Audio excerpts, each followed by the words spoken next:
اب ایک اہم خبر گروپ 1 سے جڑی۔ ریاستی حکومت نے گروپ 1 کی جائیدادوں کے لیے تازہ نوٹیفیکیشن جاری کیا ہے، جس میں 563 جائیدادوں پر تقررات کا اعلان کیا گیا۔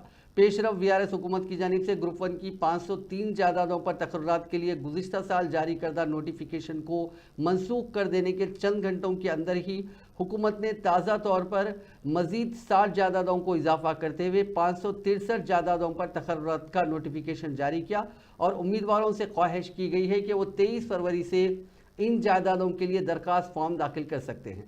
14 مارچ کی شام 5 بجے تک درخواست فارم حاصل کیے جائیں گے۔